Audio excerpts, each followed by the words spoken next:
सरकार खुद कृषि कानून को चोर दरवाजे से लेकर आई है और किसानों पर लगा रही है गंभीर आरोप। इस समय जो किसान आंदोलन को लेकर विरोध देखे जा रहे हैं, उम्मीद थी कि आजकल में चीज़ें ठीक हो जाएंगी, लेकिन गृह मंत्री अमित शाह जी के द्वारा किसानों से बातचीत करने के बाद बात बनती नज़र नहीं आ रही है, बल्कि किसान लगातार इसे काला कानून की संज्ञा दे रहे हैं। पूरे देश में घमासान जैसी स्थिति बनती जा रही है, लेकिन यहाँ तो साफ है कि किसान आर पार के मूड में दिख रहे हैं।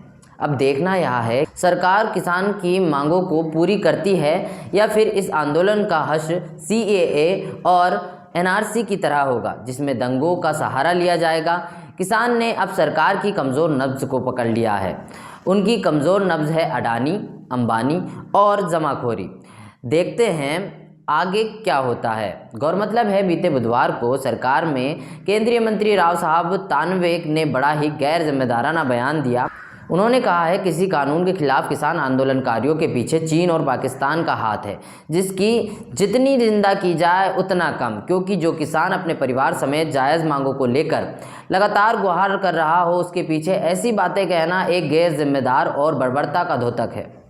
खैर, अब सरकार की यह नीति बनती जा रही है। अब आप ही ईमानदारी से बताइए, क्या यह वही देश है जिसमें एक समय महात्मा, नेहरू और पटेल ने संवैधानिकता को प्राथमिकता दी थी, लेकिन आज मोदी सरकार तमाम तरह के संवैधानिकता के मूल्यों को समाप्त करने पर तुली हुई है। बताइए, जो किसान अपने जीवन मरण के दहलीज पर खड़ा हो, भला उसे अपनी मांगों के लिए किसी और के हाथों की क्या आवश्यकता है? वह तो खुद मरता क्या ना करता के हिसाब किताब से आंदोलन मैदान में खड़ा हुआ है।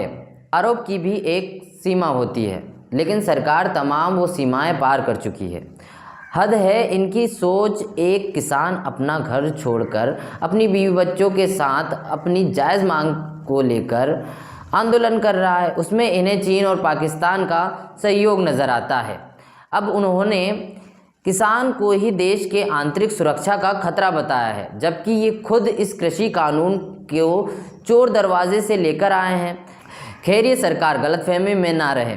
जब जब अत्याचार के खिलाफ देश और दुनिया में किसान ने अंगड़ाई ली है, तो विश्व पटल पर उनकी तस्वीर बदली नज़र आई है।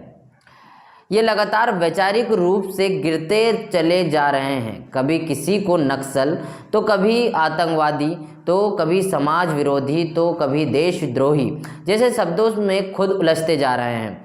और अब तो इन्होंने किसानों को खालिस्तानी भी कहना शुरू कर दिया है। अब ऐसा लगता है जैसे इनका आम जनमानस में प्रोपेगेंडा फैलाना ही एक मात्र कार्य रह गया है, क्योंकि 7 सालों में इन्होंने रोज़गार और गंभीर मुद्दों पर आज तक कुछ नहीं किया। तो ये थी पूरी कहानी किसान आंदोलन के बारे में। अगर आपको हमारा वीडियो पसंद आया तो इसे लाइक कीजिए, शेयर कीजिए, कमेंट बॉक्स में बताइए कि इस बारे में आपकी क्या राय है। मैं हूँ शुभम और धन्यवाद वीडियो देखने के लिए।